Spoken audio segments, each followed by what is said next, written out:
Waalaikumsalam. Bu Yuyun, kumadangan. Alhamdulillah selalu sehat.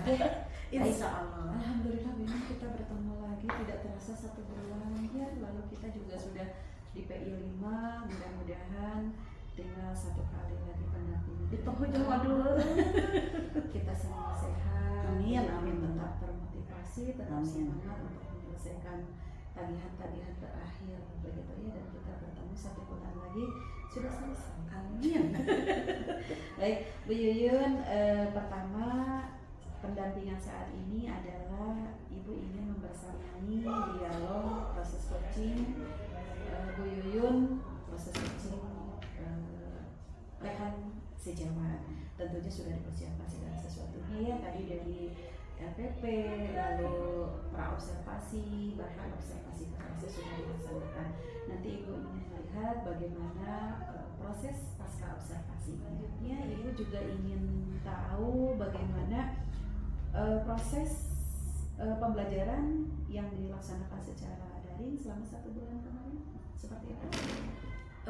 Alhamdulillah sih lancar, dan kita karena makin sering, jadi sudah tidak aneh lagi ketika membuka LMS. Sudah nyaman ya, sudah sudah nyaman, nyaman. alhamdulillah. Lalu kalau tidak buka penasaran, betul. Ada tugas apa nih yang terlewat, jadi alhamdulillah untuk pembelajaran daringnya kita sudah nyaman. Hanya mungkin di beberapa hari ini ada kendala ketika membuka LMS itu tidak bisa. Betul. Jadi ketika mau upload tugas atau melihat barangkali ada yang terlewat itu tidak bisa masuk. masih belum ini ya, masih belum maksimal. Ya Belum mudah-mudahan stabil mungkin. keluhan-keluhan tentang LMS segera disikapi oleh pihak Satker ya, sehingga kita juga segera bisa melaksanakan rutinitas sinkronus sesegera mungkin. Bahkan ketika kemarin mau uji Meet juga mau video call ya, video call Picom. Nah itu kesulitan gitu, masih kesulitan. Mudah-mudahan hari ini atau besok sudah bisa upload tugas lagi. Baik, itu kendala-kendala yang memang tidak hanya dirasa oleh kita, tapi oleh semua tentunya. Ya, bahkan Ibu juga sebagai PP kemarin saja langsung woro-woro di grup, aduh ini gimana nggak bisa masuk. Ternyata semua ternyata dikira perangkat kita saja yang ini gitu. Kuota habis. Yang lain juga teriak sama begitu ya. Baik Bu Yuyun, pada dasarnya Ibu juga mengapresiasi dan mengucapkan terima kasih Bu Yuyun sudah melaksanakan pembelajaran daring dengan maksimal. Lalu teman-teman juga kayaknya udah kehilangan nih kalau Bu Yuyun nggak cepat-cepat masuk kelas. Kemana nih Bu Yuyun katanya gitu ya. Artinya perasaan-perasaan itu sebuah bukti bahwa kita sudah menjadi satu ikatan, satu keluarga, dan satu dan lainnya sudah saling melengkapi. Dan ini yang kita harapkan, bahwa kegiatan ini bukan sekedar kita pemenuhan tugas, tapi ada impact atau dampak tersendiri di mana kita memiliki keluarga baru ya begitu. Ibu juga bersyukur memperoleh CGP yang luar biasa. Terima kasih juga sambutan dan jamuannya setiap bertemu begitu ya. Mudah-mudahan kalau ada rezeki Bu Yuyun yang Ibu makan, kembalinya lebih-lebih begitu ya. Baik Bu Yuyun, pada saat ini ada beberapa hal yang ingin Ibu tanyakan atau Ibu konfirmasi pada saat pendampingan. Pertama, tentang penerapan aksi nyata di modul 3.1, baik itu tentang pemetaan aset maupun tentang pemetaan keputusan-keputusan begitu ya. Lalu yang kedua adalah rancangan program yang berdampak pada murid atau pada siswa. Lalu Ibu juga ingin bertanya tentang perkembangan komunitas praktisi yang harus sudah bisa mendukung, sudah bisa kita sharekan, sudah solid begitu ya, sampai sejauh mana. Dan nanti Ibu juga ingin melihat tentang dialog pasca observasi dengan rekan sejawat. Dan untuk di bagian sesi terakhir itu tentunya Ibu juga ingin melihat materi-materi apa yang sudah dikuasai atau materi-materi apa yang masih bingung begitu ya. Lalu persiapan untuk di PI. Nah, kemudian untuk selanjutnya penerapan aksi nyata modul 3.1 ya. Ini bagaimana proses yang Ibu lakukan untuk mengidentifikasi sumber daya yang ada di sekolah? Baik Bu, terima kasih. Izin menjawab. Kemarin sudah mulai dilaksanakan. Pertama saya dengan Bapak Kepala Sekolah dulu prosesnya mengidentifikasi tentang aset tentang aset yang di sekolah punya. Gitu. Alhamdulillah Pak Kepala Sekolah sangat support dan komunikatif ketika saya mohon izin Pak untuk pemenuhan tugas, mendata atau mencatat aset apa saja yang kita punya. Lalu yang kedua dengan teman-teman pun saya sudah laksanakan dan alhamdulillah ada bukti rekamannya. Baik dengan kepala sekolah, dengan teman-teman sejawat, dengan siswa sudah saya laksanakan.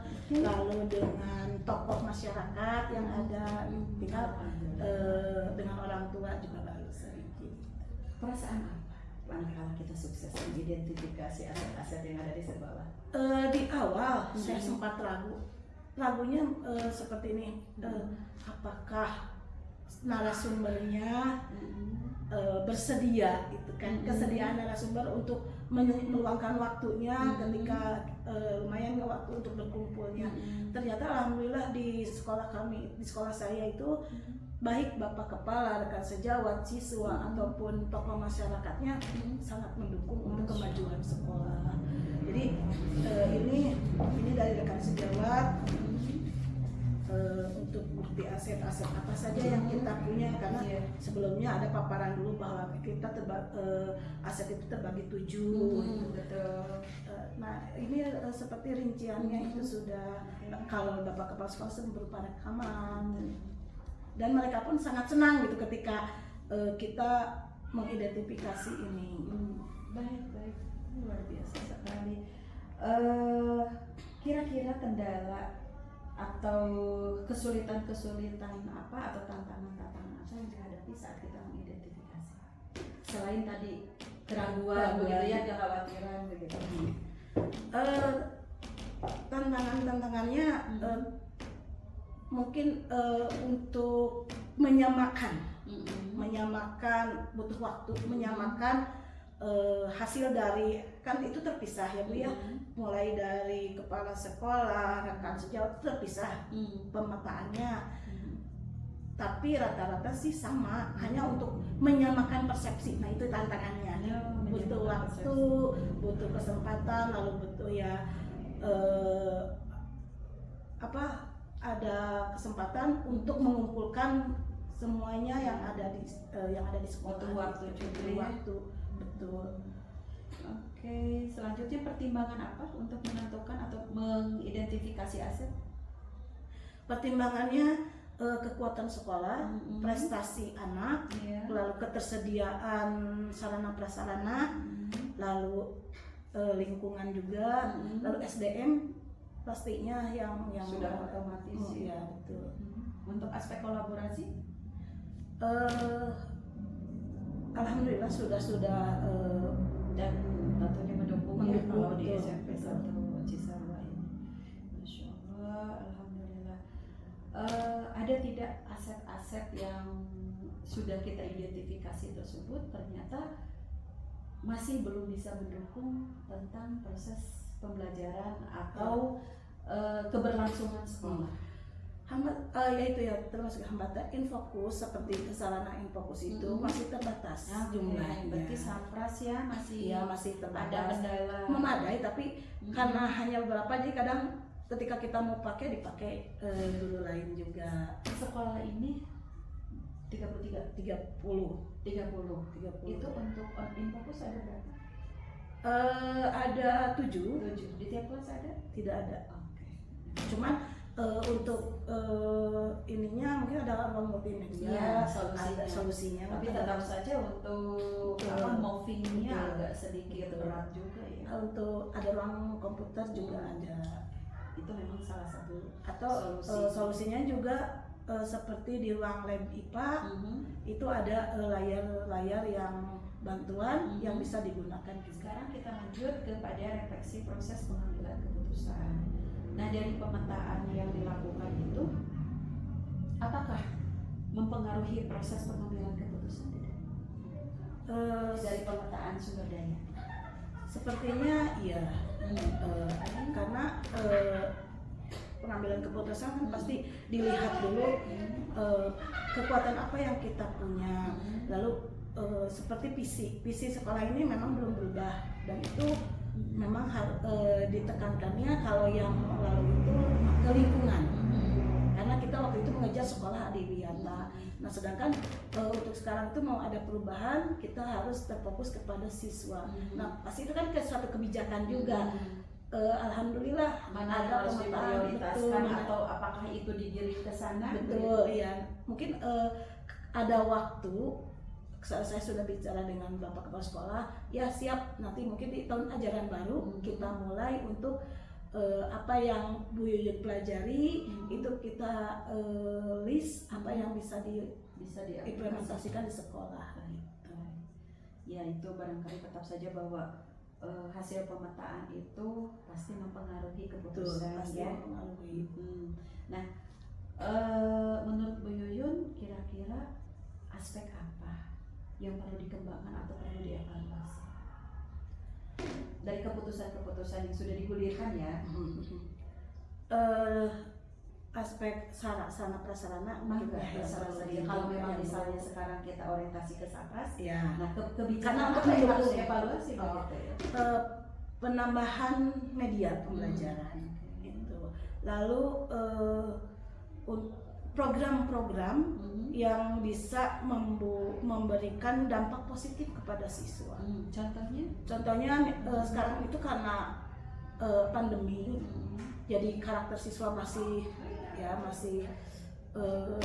bisa termonitor, jadi masih adalah pengaruh-pengaruhnya. Nah itu butuh satu sentuhan, butuh satu program untuk mengembalikan lagi bahwa motivasi siswa untuk belajar dan karakter. Kan anak-anaknya sudah pada keluar, kalau begitu dikembalikan.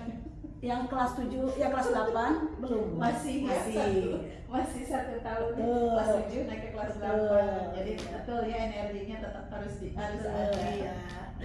Baik. Saya pikir begitu dikembalikan anak-anaknya sudah pada keluar. keluar.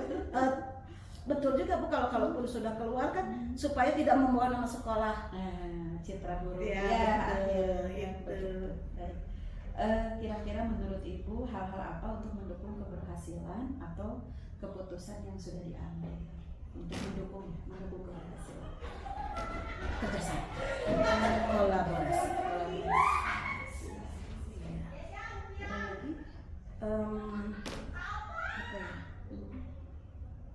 Kerjasama, kolaborasi, lalu perencanaan.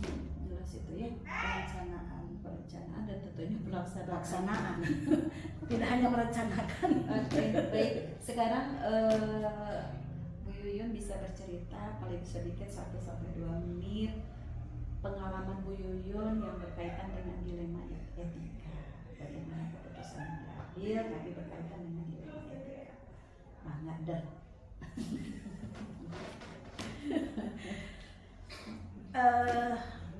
Pengalaman Bu, ya pengalaman. Ketika pernah suatu waktu ketika saya harus memutuskan untuk masuk kelas ataupun mengikuti pelatihan. Sedangkan dalam sebelum-sebelumnya di satu kelas, tidak tiap kelas ya Bu ya, mungkin pas kebetulan di hari yang sama, setiap hari yang sama itu selalu ada kegiatan. Dan saya pertama waktu itu sebagai humas, otomatis harus ada rapat orang tua, ada rapat wakaseng karena di awal-awal semester 1. Dan ada juga di hari yang itu juga saya harus mengikuti pelatihan sebagai mata pelajaran yang saya ampu juga. Nah, kelas ini merupakan kelas yang sering saya tinggalkan. Nah, sedangkan anak-anak buat tuh masuk. Jadi seolah-olah kita meninggalkan kewajibannya. Padahal di sisi lain kewajiban yang lain juga banyak. Nah, itu yang merupakan satu apa ya? Sedih. Jadi dosa besarnya. Oh, jadi aku jadi terharu. Nah, pada akhirnya ketika harus pelatihan yang selanjutnya, saya menolak. Bukan artinya tidak mau ya Bu, tapi ya masa sih harus terus-terusan gitu ya.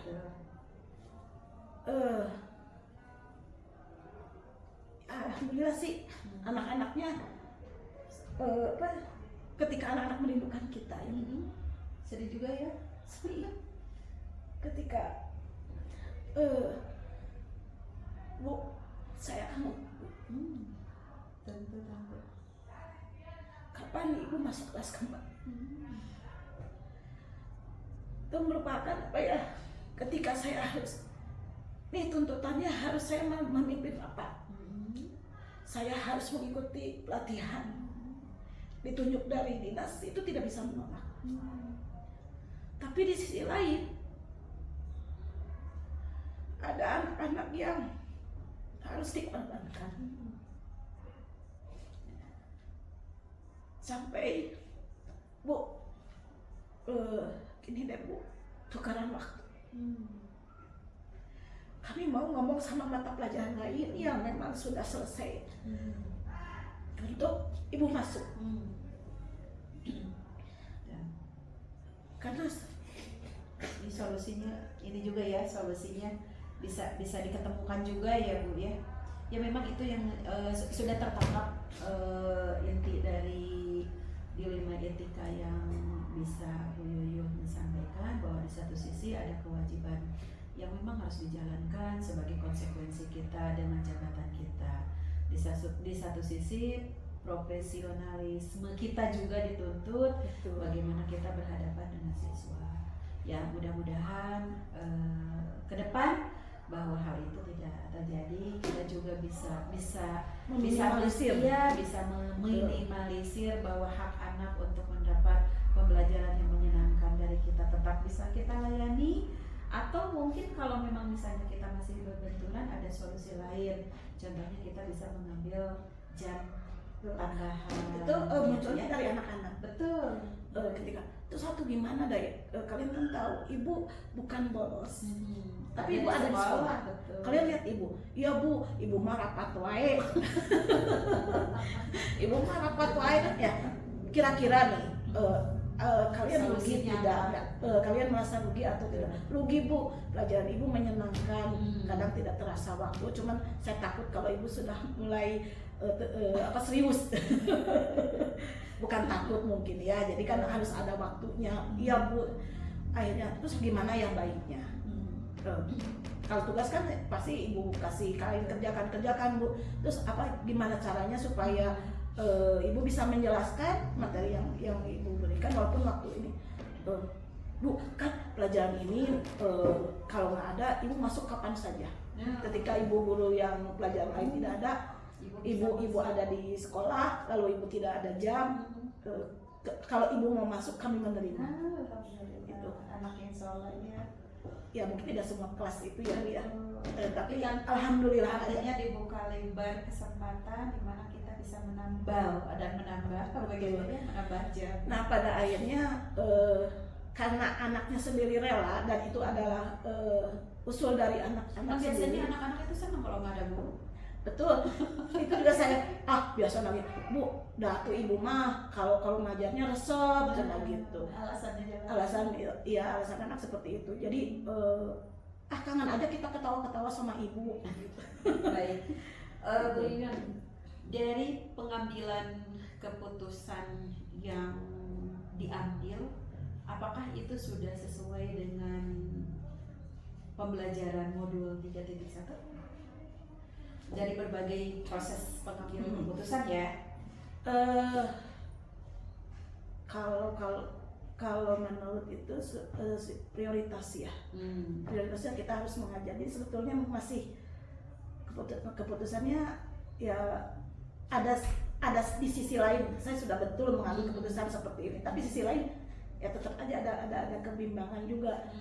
Tapi alhamdulillahnya setelah ada solusinya, berarti betul keputusan yang saya ambil sudah tepat. Baik. Ada hal-hal yang masih bisa dievaluasi dari keputusan yang diambil?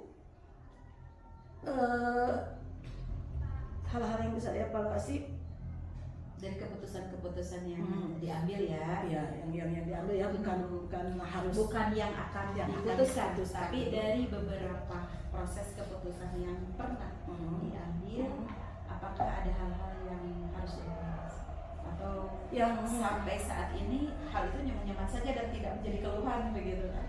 sebetulnya yang harus dievaluasi ya ketika kita sering meninggalkan kelas itu yang membuat tidak nyaman. Tadi kembali setelah ada solusinya ya alhamdulillah, mungkin kemarin itu ketidaknyamanan itu terbayarkan juga. Iya, itu untuk refleksi proses pengambilan keputusan bisa Bu Yuyun renungkan, karena bagaimanapun juga Bu Yuyun digiring menjadi pemimpin pembelajaran yang nanti suatu saat dan sedikit banyak akan bersinggungan dengan proses pengambilan keputusan yang diambil. Tentunya salah satunya seperti yang yang ditekankan oleh fasilitator ataupun oleh instruktur, bahwa hasil akhirnya tentu yang memiliki dampak negatifnya yang sedikit untuk semua, betul nggak?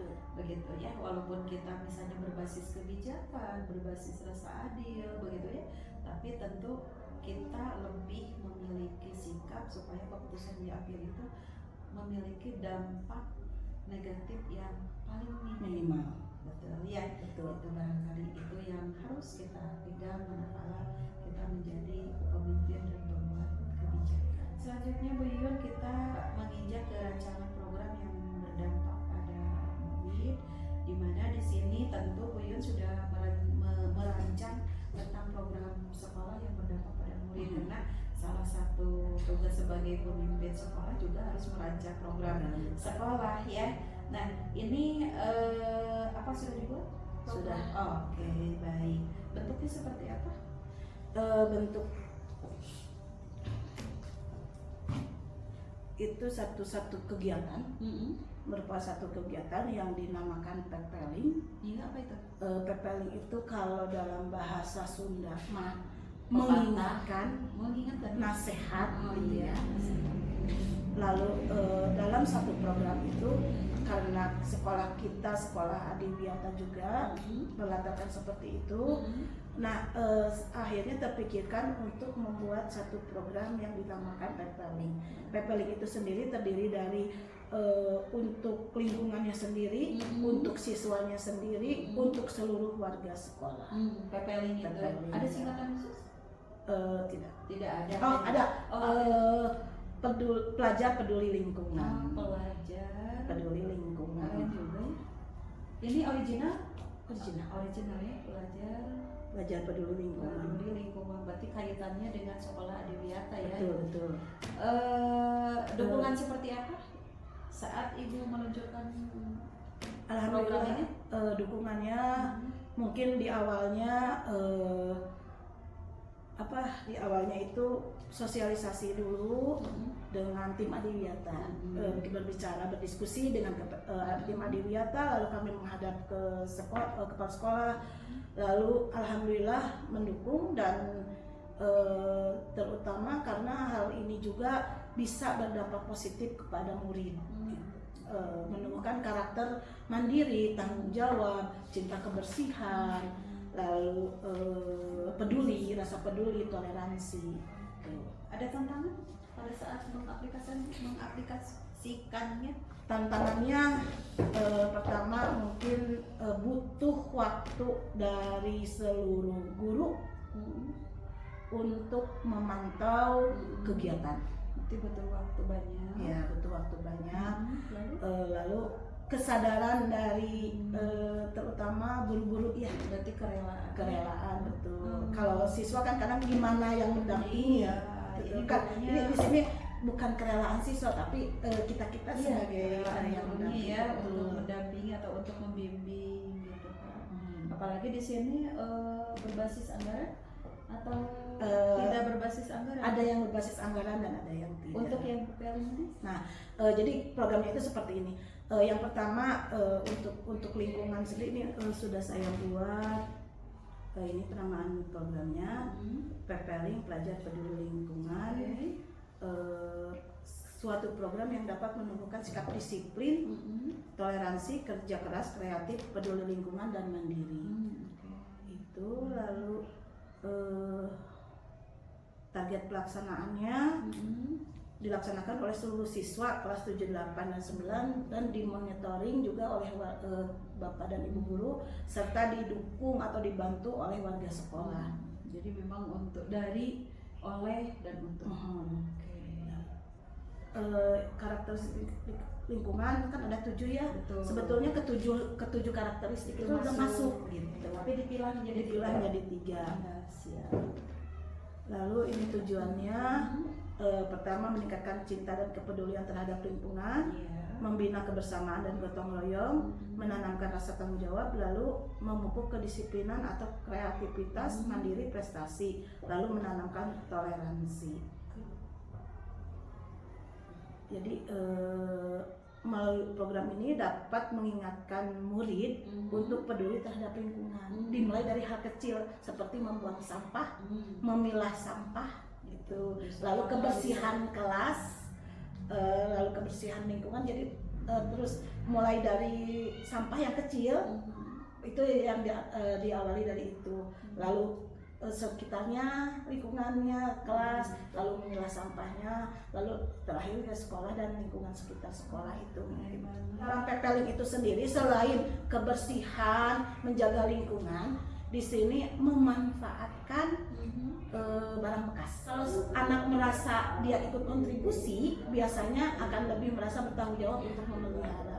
Itu mungkin awalnya dari hal seperti itu. Kayaknya bagus banget ini programnya. Jadi bekerja sama melihat tanaman yang ada di sekitar kelas. Nah, di sini anak bebas memilih mau tanaman seperti apa, dan itu adalah punya kamu yang memelihara. Programnya seperti itu. Lalu bergotong royong bersihkan kelas dan lingkungan sekolah, memanfaatkan barang bekas menjadi barang pakai atau karya seni, seperti yang pernah itu tutup botol menjadi keranjang sampah atau untuk pakaian kotor. Nah itu mereka ya sok kumpulkan gitu. Nah, lalu ada duta kebersihan di tiap kelas. Itu jadi anak-anak lupa ya setiap sekolah. Ada duta kebersihan di tiap kelasnya 2 orang, tapi bukan terpisah dari seksi kebersihan. Bukan. Terus kegiatan ini pun bisa menjadikan refreshing bagi mereka, karena kan mereka kadang sibuk di luar gitu ya. Bu, saya mau mengerjakannya di mana gitu, di taman, di balai, kita punya balai, lalu kita juga punya gazebo. Mau ngerjakannya di sana. Bu, saya mau di kelas. Jadi itu merupakan refreshing bagi siswa di lingkungan sekolah. Healing seketika kan. Nah, ini faktor yang mendukungnya, lingkungan sekolah yang mendukung, sumber daya manusia, lalu kita juga bekerja sama kok dengan komunitas KBB gitu, Kabut namanya Kabut. Lalu dengan DLH juga kolaborasi ya. Lalu dengan desa menyumbangkan pohon-pohon untuk ditanam di sekolah. Ini juga masuk ke dalam perkembangan komunitas praktisi. Nah, Ibu tadi tuh nyebutnya apa di sini? Komunitas praktisinya di satu Cisarua? Gerinda. Gerinda. Iya. Apa itu dulu tuh waktu itu lupa lagi aku. Gerakan inovasi. Apa ya waktu aja lah ya. Pokoknya nah mungkin salah satunya yang bisa mengiring kegiatan Preparing ini ya. Baik, pokoknya Ibu tekankan bahwa Gerinda ini harus terus eksis dan bisa mendukung proses belajar di sekolah, proses belajar Ibu tentunya begitu ya. Lalu perubahan apa sih yang menyenangkan dari kegiatan komunitas praktisi ini? Sangat senang sekali ketika kita dapat berbagi ilmu, karena ternyata hal-hal yang ada yang saya sampaikan sebetulnya mereka atau beliau-beliau juga sudah melaksanakan gitu. Tentunya jadi menyambut ya, Ya, menyambut betul. dengan senang Jadi gitu. tidak terlalu dari idenya dari saya semua gitu. Ternyata kita bisa berkolaborasi, saling melengkapi gitu. Itu yang sangat menyenangkan ketika kita ngobrol, ini oh iya saya juga kemarin seperti ini. Nah, itu yang sangat menyenangkannya ketika ada sambutan dari rekan sejawat kita, dari kepala sekolah kita yang mengambil kebijakan tentunya untuk yuk sama-sama kita mengembangkan sekolah. Oke. Setelah kegiatan guru penggerak ini selesai, apakah komunitas praktisi ini otomatis selesai atau masih terus digerakkan? Terus berlanjut. Oke, jadi Apalagi bukan dengan hanya mendukung guru-guru penggerak selanjutnya ya, mungkin mungkin mereka juga punya program yang lain. Nah itu jadi insya Allah lebih ringan ya, betul, tugas guru karena penggerak ke depan. alhamdulillah sekarang banyak yang muda-muda di sekolah kami. Jadi ayolah kita gali semangat mereka. Jadi tidak berhenti manakala kegiatan guru penggerak selesai, tapi terus direncanakan untuk menambah program yang upgrade kegiatan di sekolah. Kira-kira dukungan apa yang Bu Yuyun perlukan agar komunitas praktisi ini bisa terus bisa terus belajar bersama lah istilahnya gitu. Padahal kegiatannya kan sudah berakhir, tapi kan kita karena merasa kegiatan ini, komunitas praktisi ini bermanfaat begitu ya, kita ingin terus belajar bersama. Nah, dukungan apa yang Yang utama adalah pimpinan. Ketika pimpinan mensupport apa ide kita, mewadahi itu, insya Allah semuanya akan berjalan. Lalu dukungan dari rekan sejawat juga sudah pasti. Pimpinan, rekan sejawat sudah jelas ya. Jadi bukan hanya sekedar healing dan kumpul-kumpul ya. Betul. Itu yang paling penting. Baik Bu Yuyun, kita melangkah kepada dialog pasca observasi pembelajaran. Sebentar lagi kita langsung ke sana ya. Oke.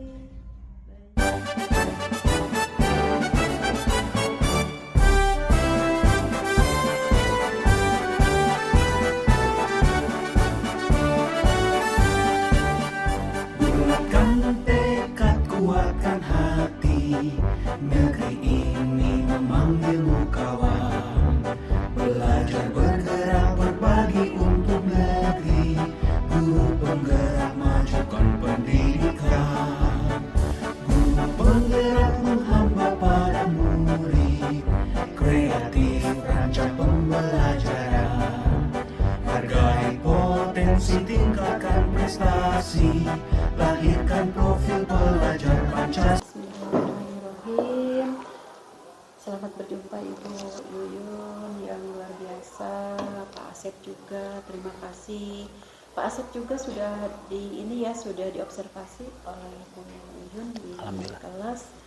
Insya Allah Bu Yuyun itu mentransferkan ilmu yang luar biasa Pak, yaitu tentang pembelajaran diferensiasi, tentang KSE, dan tentunya ada budaya positif juga ya Bu Yuyun. Hal-hal yang ditularkan itu sebelumnya sudah sudah diaplikasikan melalui rancangan atau rencana pembelajaran. Tentunya Bu Yuyun juga ada langkah-langkah untuk melaksanakan supervisi akademik, yaitu ada praobservasi, lalu observasi ke kelas juga ya Pak. Nah, sepintas tadi ya harusnya Ibu melihat hasil praobservasi, tapi insya Allah praobservasi itu adalah kesepakatan yang akan diambil, baik itu tujuan, lalu kompetensi atau pengembangan keterampilan yang akan Pak Asep atau rekan sejawat yang ingin dikuasai di kelas tentunya ya, itu telah disepakati bersama, dan tentunya juga Bu Yuyun berdasarkan rubrik praobservasi. Lalu di kelas juga selama 2 kali 40 menit ya itu dilaksanakan. Nah, saat ini Ibu ingin membersamai CGP, terutama Ibu Yuyun, untuk melakukan salah satu proses setelah supervisi akademik, yaitu proses coaching. Di sini Bu Yuyun akan bertugas menjadi coach dan Pak Asep menjadi coaching begitu. Silakan bisa dimulai kegiatannya, bisa disepakati sekitar 20 menit ya Pak Asep. Enggak Bu Yuyun. Terima kasih. Bismillahirrahmanirrahim. Assalamualaikum Pak Asep. Waalaikumsalam Ibu. Bagaimana hari ini kabarnya? Alhamdulillah sehat Bu. Alhamdulillah sehat. Pak Asep, hati-hati dengan makanan. Suka bandel ya. Akhirnya kemarin masuk rumah sakit, mudah-mudahan Siapa nih? Pak Asep untungnya sekarang sudah sembuh ya. Alhamdulillah. Terus sembuh. Amin. Amin. Nah, Pak Asep, hari ini kita akan mengadakan perbincangan ataupun sharing yang akan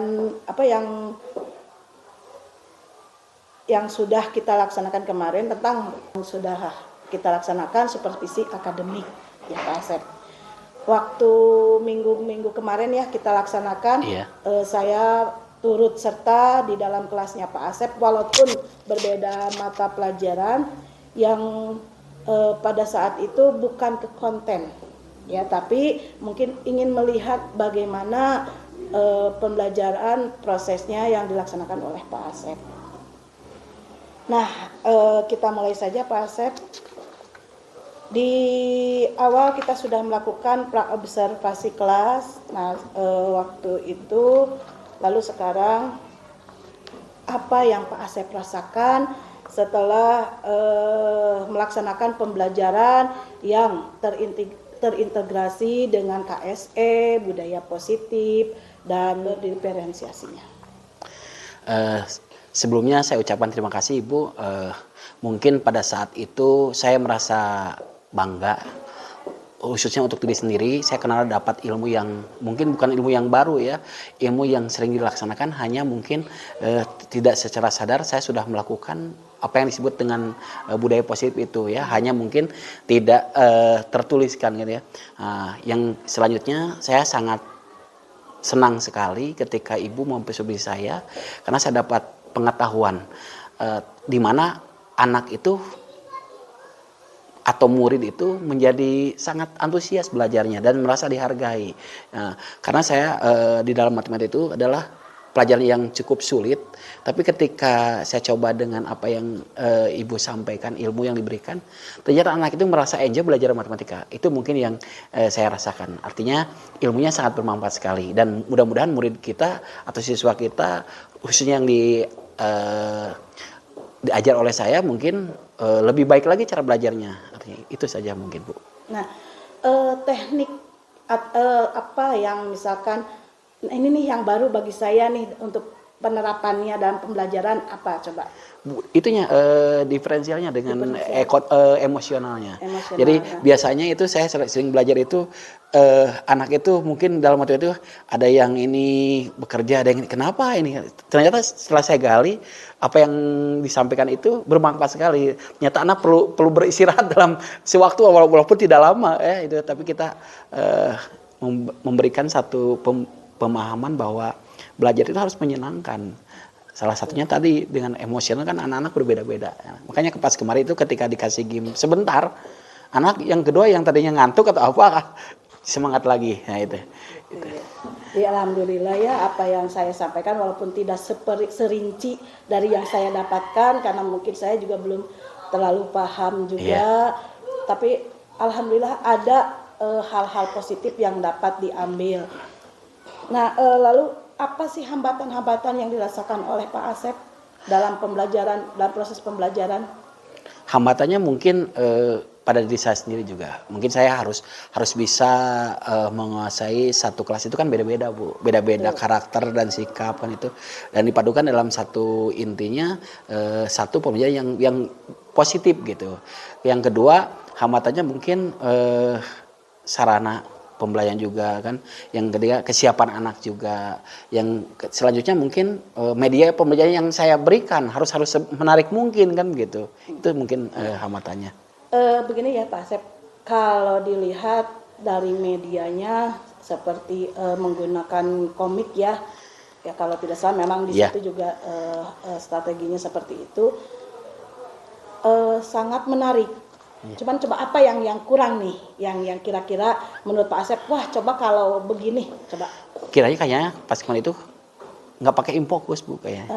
Itu Iya, salah satunya betul. mungkin karena infokus kan klasik, secara klasik kan juga bisa melihat semua kan gitu, karena kemarin itu kita persiapannya juga seperti itu. Yang kedua pas kemudian infokusnya lagi digunakan pas yang lain kan gitu. Untuk saja mungkin alangkah baiknya saya akan menggunakan infokus kan gitu. Kedepannya, Kedepannya Pak Asep, mungkin. Nah itu yang disayangkan kemarin itu kalau pakai infokus, jadi selain ada di siswa juga ada di ditayangkan gitu ya Pak Asep. Jadi hambatan, nah bagaimana cara Pak Asep mengurangi atau mengatasi hambatan-hambatan yang dirasakan itu? Setidaknya saya memberikan yang terbaik untuk anak, salah satunya dengan media yang ada. Jadi mempusatkan pada media yang ada. Yang penting anak itu bisa belajar, walaupun memang sebetulnya kalau pakai infokus ini lebih lengkap kan.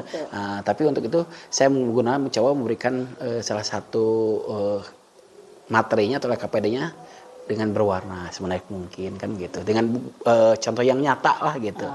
Itu dengan salah satunya karena kemarin itu kan aritmatika sosial, ya kemudian perdagangan kan, artinya selain juga gambar mungkin barang-barang yang tersedia kan, itu konkret nyata lah gitu. Itu mungkin yang harus saya selanjutnya pertimbangkan kembali dan lebih ditingkatkan kembali gitu. Jadi Pak Asep sudah tahu bagaimana cara mengatasi hambatan-hambatannya, bahwa dengan media yang menarik siswa akan lebih termotivasi untuk belajar. Ya. Nah jadi hal positif apa yang Pak Asep dapatkan dari proses pembelajaran tersebut? Hal positifnya mungkin bahwa kita seorang pendidik harus bisa merasakan kepada siswa itu sendiri, jangan dalam pembelajaran itu gimana beresnya kita. Sementara anak kan apakah dia siap belajar atau apa kan itu mungkin yang saya rasakan yang positifnya, mungkin kita sama-sama untuk berpatokan kepada ini untuk murid, untuk kedepannya. Nah, seperti yang kemarin saya ajarkan adalah salah satu aritmatika sosial. Mungkin pada saat murid itu atau siswa itu mengerjakan hanya berupa teori saja mungkin, dan tidak diarahkan untuk bagaimana untuk kedepannya kan itu. Nah mungkin itu yang saya tekankan kepada anak itu, pembudayaan dengan emosional yang bagaimana untuk belajar ini adalah bisa diterapkan dalam kehidupan sehari-harinya untuk kelangsungan hidupnya sendiri. Itu mungkin yang saya berikan satu positif juga bagi saya, bahwa artinya siswa itu mungkin suatu saat nanti bisa lebih pandai dari saya yang mengajarnya mungkin kan ke depannya kan gitu. Kalau saya hanya memberikan semacam teori, nah makanya saya berikan contoh yang selain daripada gambar LKPD adalah contoh yang nyata yang mereka rasakan pada saat itu. Itu mungkin positifnya bagi saya kan gitu. Jadi ini kan ke hal-hal yang nyata, hal yang nyata bisa digunakan dalam kehidupan sehari-hari, bermanfaat itu. Kemarin kalau saya perhatikan Pak Asep ya sudah bagus semua sesuai dengan langkah-langkah yang Pak Asep tuliskan di RPP. Nah, menurut Pak Asep apa sih hal yang harus dikembangkan kembali atau untuk pembelajaran selanjutnya? Mungkin saya untuk selanjutnya RPP-nya mungkin harus disesuaikan ya, jangan hanya yang seperti biasa. Mungkin tadi harus dikembangkan juga budaya positifnya, kemudian diferensialnya, kemudian saya juga harus bisa melihat bahwa satu kelas itu mungkin tidak semua sama gitu.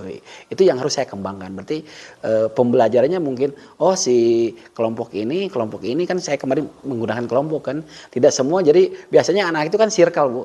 Circle itu anak itu yang kalau dia pengen yang pintar kan gitu, yang kurang. Nah makanya alhamdulillah kemarin itu saya pakai salah satu yang, karena saya punya data ya, dari data sebelumnya nilai gitu.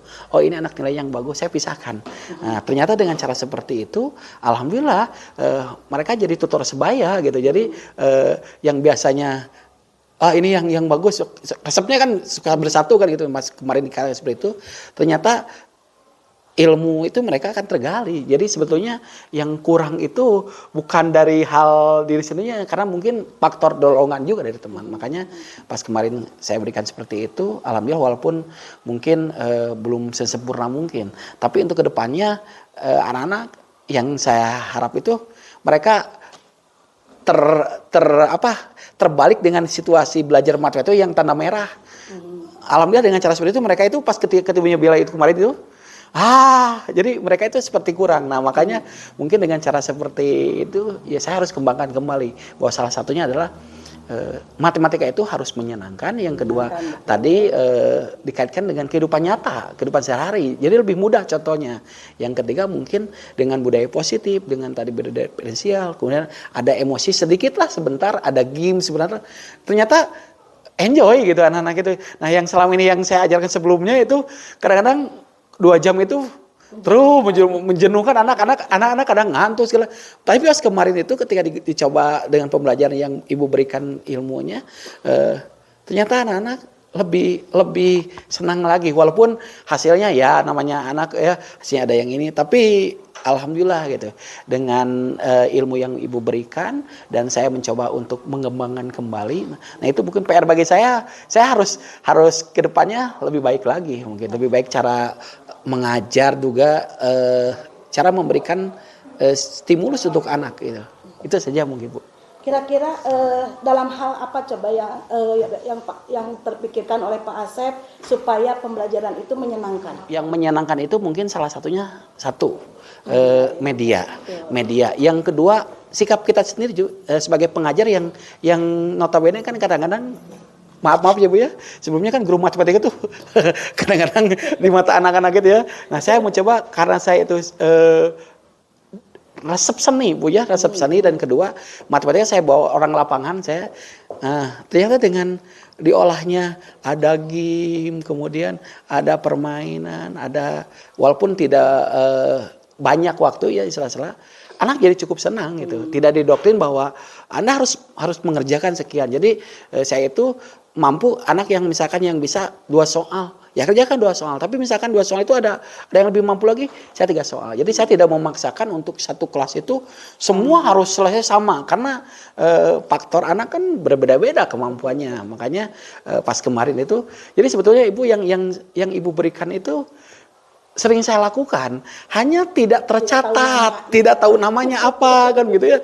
Jadi saya kadang-kadang masuk kelas ibu, kadang-kadang suka ada game sebentar, ada apa, hanya senang saja kan gitu. Tapi ketika pas kemarin ibu ada seperti ini, saya kan kemarin ngobrol Bu, saya sering, tapi anak saya tidak paham bahwa itu adalah bisa dimasukkan ke dalam selain yang dulu mah pendidikan karakter yang profil Pancasila gitu, ternyata ada gitu ya. Nah mungkin itu aja mungkin. Baik, menyimpulkan dari yang tadi Pak Asep katakan bahwa untuk menarik, untuk membuat situasi pembelajaran yang menyenangkan itu bisa dari media. Dan strategi. Lalu kemarin itu Pak Asep pernah mengatakan bagaimana dengan teknik yang baru, teknik stop. Coba pendapat Pak Asep seperti apa? Stop itu adalah teknik ketika kita mengajar berhenti dulu sejenak. Jadi artinya berhenti sejenak itu mungkin anak ngantuk, menguap, dan ya guling gasahan lah gitu ya. Makanya saya coba kemarin itu dengan ada stop, saya minta berhenti semua, tidak mengerjakan apapun. Alhamdulillah anak-anak saya sih kemarin itu coba berdiri, gerakan tangan. Apalagi kalau pakai musik mungkin lebih ini lagi. Cuman takutnya saya pernah sebelumnya di sekolah sebelumnya saya sering bawa ke kelas itu ketika belajar matematika bawa speaker. Saya sering kasih musik apa gitu. Jadi anak itu tidak terasa gitu. Hanya mungkin ketika pas kemarin itu, oh ternyata yang saya sebelum merasakan itu hanya tidak tertata dengan rapi gitu sebenarnya. Jadi alhamdulillah Bu, terima kasih dengan materi stop itu. Walaupun mungkin saya belum begitu mengenal, belum begitu paham tentang materi stop, tapi setidaknya dengan adanya istilahnya itu strategi stop itu ya, walaupun kepanjangannya belum paham juga, tapi setidaknya berhenti sejenak. Tidak perlu waktunya lama, mungkin 1 menit ataupun berapa ini. Dia tidak mengerjakan apa-apa, khususnya pelajaran saya, tapi dia mengerjakan salah satunya yang berhubungan dengan relax dia supaya IQ yang mungkin pada saat itu penat, apalagi matematika jam terakhir misalnya. Beda dengan jam awal Bu. Kalau matematika jam awal itu fresh, kalau jam terakhir lumayan. walaupun misalkan bisa juga, tapi dengan secara kemarin itu, nah kemarin saya coba di kelas 7E sama itu jam terakhir. Mereka ketika bunyi bel terakhir karena saya memberikan materinya adalah kehidupan sehari-hari, dia tidak mengatakan Pak pulang, tapi biar dia karena mungkin tadi itu saya sudah memberikan ilmu dari ibu, stop, saya berhenti dulu, anak-anak sok nyanyi, apa yang ini kan, walaupun tidak lama gitu. Jadi mungkin kedepannya saya akan belajar lagi stop Bu mungkin. Kita sama-sama Sama-sama kan gitu.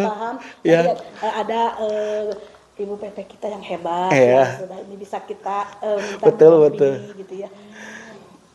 Baik Pak Asep, untuk pasca ini ya tadi seperti yang Pak Asep sampaikan dari mulai strateginya, lalu LKPD-nya, saya lihat sudah cukup sesuai dengan yang dicantumkan di RPP, lalu ada juga budaya positifnya dan KSE serta diferensiasinya.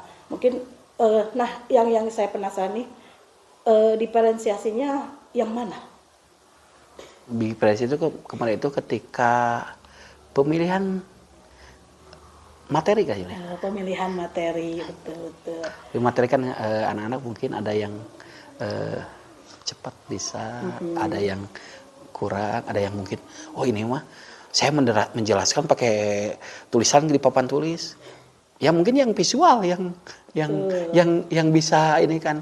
Tapi kalau dia hanya senangnya pakai menerangkan gitu ya, menjelaskan, ada anak-anak ada yang bilang, makanya pas kemarin itu saya coba tiga-tiganya Bu. Ya karena di kelas itu kan tidak semua bisa menangkap apa yang kita ajarkan dengan kita menulis papan tulis. Ada juga mungkin anak yang mendengarkan cara audio, mungkin dia akan lebih paham kan gitu. Nah, makanya itu tantangan bagi saya untuk kedepannya mungkin bagaimana untuk bisa siswa itu menangkap pembelajaran dari kita sesuai dengan gaya belajarnya. Itu yang harus ini kan gitu ya. Khususnya di matematika kan kalau kita harus seperti ini. Saya menangkap ini. Kan anak-anak kalau yang tidak suka menulis malah dia lihat tulisan juga acak-acakan kan gitu. Nah itu makanya itu yang harus saya menjadi tantangan ke depannya adalah berdasarkan lihat gaya belajarnya. Apakah gaya yang dua-dua, tapi kadang-kadang ada juga yang dua-duanya. Dia mendengar, ada yang visual juga ada. Nah itu. Iya. Itu dari segi diferensiasi ya, kalau saya lihat sih dari itunya ada diferensiasi produk. Ya, lalu konten dari gambar untung rugi dan laba diskon itu. Baik Pak Asep, cukup mungkin untuk observasi atau percakapan pasca observasi. Terima kasih. Hanya begini Pak Asep, bagaimana perasaan Pak Asep setelah di coaching seperti ini? Saya tidak merasa istilahnya itu, tapi justru saya sangat senang sekali Bu. Artinya namanya manusia itu pasti ada kekurangan dan kesalahan. Tapi untuk kedepannya mungkin dari seperti ini kekurangan saya akan lebih ditingkatkan kembali, kelebihan saya juga harus lebih ditingkatkan kembali. Artinya belajar sekarang itu bukan harus karena guru, tapi kita bagaimana untuk masa depan siswa kita untuk kedepannya. Kita terutama untuk belajar matematika. Jadi bukan saja nilai 1 tambah 1 2 kan, mungkin anak bisa lebih dari 2, 3, 4. Kenapa? Matematika itu harus dibawa dalam kehidupan sehari-hari. Artinya teorinya dia sedikit tapi kedepannya dia merasa senang itu. Yang terakhir mungkin perasaan saya ketika ibu ikut itu saya merasa bangga. Mungkin ibu sudah memberikan kesempatan yang luar biasa kepada saya walaupun saya masih punya kekurangan. Tapi dengan kekurangan itu alhamdulillah sharing dari ibu cukup berharga sekali bagi saya, cukup bangga sekali. Dan memang prinsip saya adalah saya harus terus belajar menggali gitu. Jadi mengupgrade ilmu itu bukan saja ada kia ngajar magang, tapi kan siswa itu beda-beda. Apalagi siswa sekarang itu ya zona teknologi itu bukan lagi barang keadaan yang ini. Itu yang mungkin perasaan saya. Jadi kesimpulannya mungkin saya sangat senang, saya sangat terutama bersyukur Bu, bersyukur. Yang ketiga mungkin saya dapat ilmu yang bermanfaat. Untuk kedepannya kalau ada apa-apa mungkin Ibu jangan istilahnya itu segan untuk menegur saya jika saya ada kekurangan dan kesalahan. Artinya kita sharing itu saja mungkin. Ya, Pak Iya, Asep, ya. bersyukur sekali Bu intinya. Saya jadi penasaran nih Pak Asep, kira-kira kalau saya lihat sih Pak Asep sudah mumpuni ya jadi guru yang menyenangkan. Nah, potensi apa sih yang ingin dikembangkan untuk diri sendiri gitu? Seperti apa sih yang ingin pengembangannya? Saya mungkin pengembangannya ke depannya adalah ingin satunya ingin berubah lah. Berubah dari hal-hal yang oh ini anak seperti ini saya mengajar mungkin ya. Jadi artinya kita refleksi kepada diri sendiri. Bukan saja refleksi kepada hanya terus saja ke siswa, tapi kita juga harus sama. Itu mungkin saya harus kembangkan. Yang kedua adalah mungkin yang harus saya ini kan dari ide saya adalah saya tidak keluar jalur dari saya adalah orang yang tipe yang kalau belum tercapai saya pengen terus begitu ini kan gitu. Itu salah satunya. Ya. Enjoy lah gitu. Enjoy ya, Pak Asep, ya. Mudah-mudahan kita semua dapat menjadi paling tidak guru yang menyenangkan. Nah itu ini. Kalau guru profesional mungkin jauh harus banyak belajar. Nah sekarang mungkin untuk menyenangkan siswa aja belajar dengan kita gitu ya. Terima kasih Pak Asep. Sama-sama Ibu. Sudah selesai. Alhamdulillah Bu. Mulai dari pengimbasan dulu ya kita ya Pak Asep ya. Sebelum pra observer itu saya mendampingi Pak Asep untuk membuat satu rancangan pembelajaran yang terintegrasi dengan KSE, dengan diferensiasi, lalu dengan budaya positif ya Pak Asep. Nih Pak Asep ini seperti ini gitu ya. Kita sama-sama yuk budaya positif yang biasa Pak Asep kerjakan sebetulnya ada apa tuh. Jadi itu dampingi terus. Kita 2 kali pertemuan ya kalau tidak salah untuk pendampingan RPP itu. Lalu alhamdulillah pas observasi juga lancar. Lalu observer pas diobservasi juga di kelasnya lancar 1 kali. Oke. Pak Asep ini bukti bahwa apa-apa yang ditransferkan pada Pak Asep itu adalah satu sisi bagian daripada paket modul 2 yaitu untuk perubahan kelas, di mana paket modul 1 itu adalah perubahan diri guru penggeraknya. Nah, paket modul 2-nya adalah orientasi terhadap perubahan kelas. Perubahan kelasnya seperti apa? Pertama, berpihak kepada murid. Pembelajaran yang berpihak pada murid itu seperti apa yang ditransferkan sama Pak Asep itu? Yang tadi kita harus mengenal bakat, minat, dan potensi anak melalui pembelajaran diferensiasi. Lalu yang kedua, supaya anak tidak bosan atau bagaimana, maka kita menerapkan KSE-nya, begitu ya. Lalu hal apa yang harus diterapkan pada anak? Budaya positif itulah. Terima kasih sudah berbagi praktik baik, luar biasa. Ini adalah beberapa tahapan yang dicapai oleh guru penggerak dan sekarang di sesi terakhir yaitu menjadi pimpinan pembelajar, menjadi pengambil keputusan. Jadi 3 modul terakhir itu adalah perubahan untuk menjadi pimpinan sekolah. Amin. Kita berjuang ya untuk kesuksesan Bu Yuyun. Mudah-mudahan lolos TGP juga. Amin, nih. amin, amin. Mudah-mudahan menyusul. Amin. Doana. Amin ya rabbal alamin. Serap tetap sehat. Ya. Terima kasih sudah berbagi hal dan sudah mendukung tagihan-tagihan atau tugas yang harus diselesaikan. Saya berbangga hati karena di beberapa sekolah ternyata menjadi rekan sejawatnya itu adalah dari guru penggerak itu sendiri. Ini sangat disayangkan karena kalau dari guru penggerak artinya ada beberapa ilmu yang sudah dikuasai dan itu akhirnya tidak menjadi pembeda begitu ya. Pada saat kita menerapkan dan pada saat nanti di pasca coaching tidak akan terangkat. Apa yang membedakannya pada saat awal dengan pasca? Kan harus ada pembeda. Tapi kalau dari rekan sejawat yang sama sekali punten sebetulnya mah hal tersebut sudah dilaksanakan seperti apa yang dikatakan Pak Asep. Tapi istilah-istilah itu baru didengar atau baru kita ketahui betul. Setelah betul. Nah, itu saja sebetulnya bahwa apa yang kita laksanakan itu tidak ada hal-hal yang baru. Itu ada di dalam sekolah, hanya barangkali nama-namanya, pemakaian istilahnya. Tidak tersusun. Betul, harus bagaimana dipercayakan di dalam kelas. Nah itu barangkali ya Pak Asep.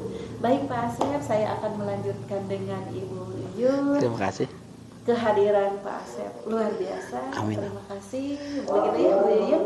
Barangkali Pak Asep mau melanjutkan tugas. selebihnya saya akan meng-coach Bu Yuyun sekarang.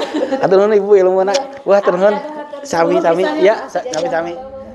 Sudah dilaksanakan proses coaching pasca observasi, luar biasa ya. Terima kasih, ternyata Bu Yuyun banyak aspek-aspek yang bisa digali kepada rekan sejawat.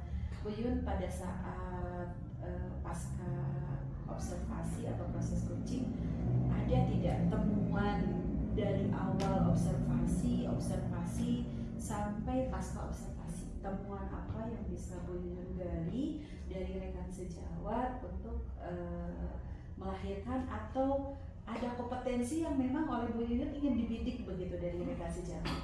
Baik, temuan-temuan yang saya temukan ketika melakukan mulai dari observasi dan pasca observasi, ternyata bahwa pembelajaran yang menyenangkan itu sebetulnya tidak sulit untuk pelajaran apapun. Yang penting kita dapat mencari cara penyampaiannya kepada murid. Bagaimana strateginya, bagaimana tekniknya, bagaimana pembawaan kita. Karena mungkin bagi pembelajaran yang saya ampuh tidak begitu menyenangkan.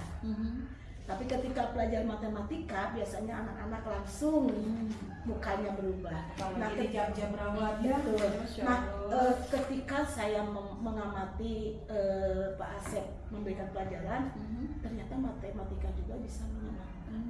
Itu yang ini ya, yang paling kesimpulan yang betul, bisa dirangkaikan begitu benang merahnya. Iya. Lalu selanjutnya ternyata hal-hal yang disampaikan sebelumnya juga sama Pak Asep itu sering dilakukan, itu temuannya. Hanya mungkin tidak tertata. Ini harusnya ini begini, ini begini. Itu. Baik, ini pertanyaan yang sangat mendasar, tapi ini menjadi bekal yang luar biasa buat Bu Yuyun. Apakah pada saat observasi Bu Yuyun itu menemukan temuan-temuan dan dicatat, dan itu terlepas dari asumsi dan penilaian, artinya hanya temuan-temuan atau data-data atau fakta-fakta saja? Apakah itu dikomunikasikan kepada rekan sejawat? Dikomunikasikan bahwa ada temuan begitu ya. Contohnya ini seperti penggunaan media. Oke, baik. Karena mungkin Pak Asep merasa cukup dengan media yang beliau berikan berupa kertas. Lalu saya gali itu kan kadang individu ya beda. Kalau menggunakan infocus itu kan ada kebersamaan dalam melihat. Ya, jadi bisa dibahas di depan dan itu sangat menyenangkan, bisa sambil bercanda dengan membawakan, apalagi itu komik, berupa komik gitu teman yang pertama sih. Jadi dari medianya dan Pak Asep pun menyadari seperti tadi yang disebutkan bahwa betul ternyata kalau menggunakan infocus akan lebih menarik lagi. Jadi itu bisa menjadi sebuah temuan bahwa real di saat observasi ada hal-hal yang bisa disampaikan tanpa kita menilai ataupun memberikan asumsi ya Bu Yuyun. Nah sekarang Bu Yuyun bertanya tidak kepada rekan sejawat, kira-kira aspek apa yang ingin dikembangkan dari rekan sejawat ya pada saat setelah melakukan observasi begitu ya. Apa yang ingin dikembangkan lalu dilaksanakan pada saat observasi. Nah pada saat pasca observasi itu Bu Yuyun menanyakan kira-kira hal apa sih yang ingin dikembangkan begitu ya. Pastinya bertanya aspek apa yang ingin dikembangkan oleh Pak Asep. Nah, menurut Pak Asep, beliau ingin mengembangkan pertama membuat suasana yang menyenangkan.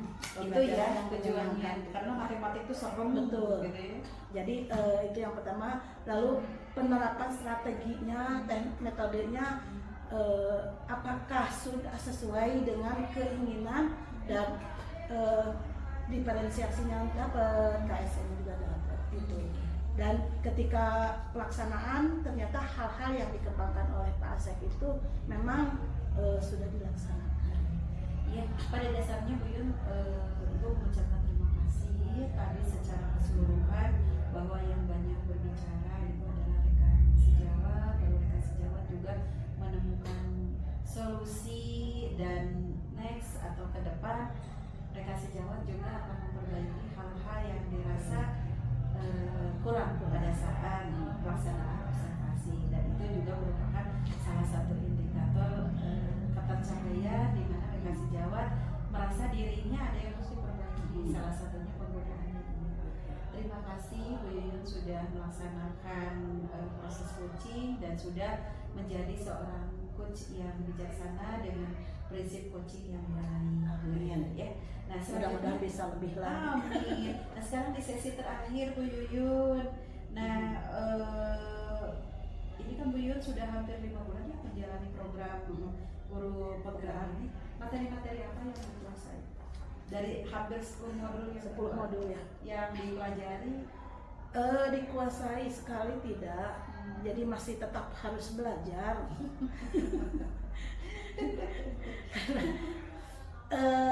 Menurut saya pribadi sih, saya harus terus banyak belajar dari modul-modul tersebut. Hanya mungkin yang menjadi poin yang paling penting bagi saya yaitu bahwa pembelajaran harus terfokus kepada murid. Baik. Sip, berarti ya sudah sesuai dengan prinsip pembelajaran atau pendidikan pengajar di orang tua. Masih ada pelajaran yang masih membingungkan? Pengambil Keputusan. Nah, memang itu butuh waktu dan butuh pengalaman. Betul. Tapi mudah-mudahan dengan seiringnya waktu dan jabatan yang sekarang Bu Yuyun sedang pantangin nih, gitu. Mudah-mudahan hal itu terlalui dan tentunya ada ilmu-ilmu yang menjadi dasar, menjadi fondasi manakala kita melaksanakan kebijakan atau mengambil keputusannya. It's okay. Karena kalau di modul 1 itu kembali ke diri sendiri kan, berarti kita ya mindset kita yang dirubah itu bisa langsung secara ini, walaupun ya perubahannya bertahap. Lalu di modul yang kedua itu ke anak, kita sudah mulai praktekkan di kelas gitu kan, memposisikan. Nah kalau untuk mengambil keputusan kan pasti ada hal-hal yang harus turut mendukung juga dan turut dirasakan tentunya betul, oleh pengalaman langsung. Apakah keputusan yang diambil kita itu sudah relevan, sesuai keadilan, atau mungkin hal-hal tersebut dirasa bermanfaat bagi mereka begitu. Insya Allah lah Bu Yuyun, Ibu tidak ragu kalau gitu. Mudah-mudahan. Bu Yuyun terima kasih, Ibu juga mengapresiasi pembelajaran yang dilaksanakan Bu Yuyun secara daring. Ibu mantau dan membersamai di kegiatan rukun maupun di elaborasi pemahaman. Kita juga sebentar lagi masuk ya, jam 1 jam 3:30. Jadi kita Bakti pada Ibu Pertiwi.